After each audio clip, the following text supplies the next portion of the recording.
अरे बहू रानी तो सारा सारा दिन कमरे में बंद रहती है, कोई काम भी नहीं। मैं तो बोर हो जाती हूँ, क्या करूँ। तभी मीना की सहेली रीना उससे मिलने आती है। अरे मेरे घर का भी यही हाल है, बेटा ऑफिस और बहू कमरे में बंद, समय काटे नहीं कटता। लेकिन अब सच मानो तो वक्त ही नहीं है कि वक्त से रोटी भी खा लूं। अरे बहन, मुझे भी बता दे कौन सा जादू चलाया है, मैं भी अब जिंदगी के बचे कुचे दिन आराम से काट लूं। दीवारें देख देख कर तो बोर हो गई हूँ मैं। रीना मीना को एक स्मार्टफोन देती है। ये ले, ये है वो छड़ी जो जादू करती है। इसमें मैंने तेरा फेसबुक अकाउंट भी बनाया है, एंजल प्रिया के नाम से। बस अब यहाँ दोस्त बना और सबसे बातें कर। सास को पहले तो उतना समझ नहीं आता है, लेकिन धीरे धीरे वो उसकी आदत डाल लेती है। माँ जी जल्दी से खाना खा लीजिए, मुझे थोड़ा काम है। अरे तू जा, मैं खा लूंगी, अभी वक्त नहीं है। और सासू माँ मोबाइल में मुंह गड़ाए जवाब दे देती है। बहू समझ ही नहीं पाती और वहां से कमरे में चली जाती है।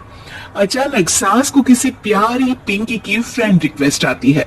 अरे वाह, ये तो कोई प्यारी सी लड़की लगती है, बात करती हूँ। सास फ्रेंड रिक्वेस्ट अपना कर बात करने लगती है। अब क्या था, सास सारा दिन उस सहेली से बात करती, अपनी कहती उसकी सुनती। एक दिन सास फोन पर ही सर गड़ाए। अरे बहू, जरा मंदिर के लिए थाली सजा दे, आज कीर्तन है।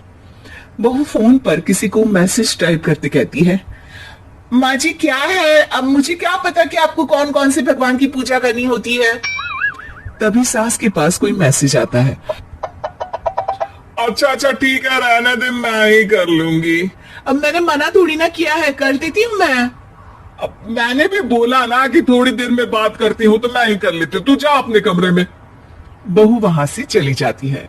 सास मंदिर पहुंचती है और मंदिर की सीढ़ियों पर बैठकर सास फोन पर लिखती है। अरे मेरी बहू सारा दिन अपने कमरे में बैठी रहती है। वहां से रिप्लाई आता है। मैं आपकी बहू को तो जानती नहीं हूँ, लेकिन हाँ एक बात है, हो सकता है आपने उसे ताने दिए होंगे या फिर उसका दिल दुखाया होगा। ऐसा करने पर बहुओं का मन ससुराल से हट जाता है। याद रखिए, बहू और बेटी में फर्क होता है। सास घर जाती है और बहू से बड़े ही प्यार से बात करती है, उसके लिए खाना बनाती है, उसे गिफ्ट में साड़ी भी देती है। जिसके बाद अगले दिन, माँ जी चलिए, आज मैं भी आपके साथ मंदिर चलती हूँ, आते वक्त भोले भैया के गोलगप्पे खाकर आएंगे। अरे हाँ बहू, ये तो अच्छा है, चलो। सास मन में सोचती है कि उसकी फेसबुक वाली दोस्त कितनी अच्छी है। उसके समझाने से उसे उसकी बहू वापस मिल गई। वो बहू को अपनी दोस्त के बारे में बताने का सोचती है, लेकिन फिर चुप हो जाती है। बहू फोन पर टाइप करती है। मेरी सास मुझे नौकरानी समझती है, एक गिलास पानी तक खुद नहीं लेती। मन तो करता है कि बोल दूं, मैं बहू हूँ, कोई नौकरानी नहीं। वहां से रिप्लाई आता है। देखो, तुम्हारी सास को तो मैं भी नहीं जानती, लेकिन वो बुजुर्ग होंगी, पूरा जीवन उन्होंने घर गृहस्थी चूल्हा चौका में निकाल दिया। और फिर तुम ये भी मत भूलो कि जिस पति पर तुमको इतना गर्व है, उसे भी शिक्षा उन्होंने ही दी है। तो जिसने तुम्हें इतना दिया, क्या तुम उनकी थोड़ी सी सेवा नहीं कर सकती?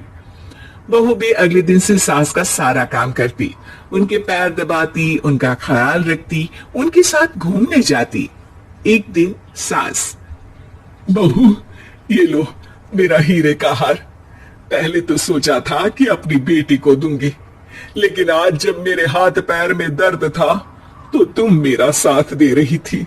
समय पर खाना पानी देकर तुमने ही मेरा बुढ़ापे में साथ दिया। उसके हिस्से का बहुत कुछ मैं उसे दे चुकी हूँ, लेकिन ये अब तेरा। बहू तो ये देखकर खुशी से उछली जाती है। वो सास को गले लगाकर कहती है। माँ जी, आज सच में बहुत अच्छी है। भला हो उस एंजल प्रिया का, जिसने मुझे आपसे वापस मिलवा दिया, वरना मैं तो हमेशा आपको गलत ही समझती। मैं तो सोचती थी काश वो एंजल प्रिया मेरी सास होती। क्या नाम लिया बहू? एंजल प्रिया तेरी फेसबुक फ्रेंड है? हाँ माँ जी, वो बहुत अच्छी है। उन्होंने ही मुझे बताया कि सास की कीमत क्या होती है। अरे बहू, कहीं तू प्यारी पिंकी तो नहीं? जी माँ जी, मैं ही हूँ प्यारी पिंकी। क्यों? सास बहू को गले लगाकर कहती है। मैं भी यही सोचती थी कि काश प्यारी पिंकी मेरी बहू होती। शुक्रिया बहू। सासू माँ, शुक्रिया तो हम दोनों को फेसबुक और सोशल मीडिया का करना चाहिए, जिसने हम दोनों को एक दूसरे से दिल से मिला दिया। अब तक दोनों को समझ आ गया था कि जो खुशी वो बाहर ढूंढ रहे थे, सच में तो वो उनके घर में ही थी।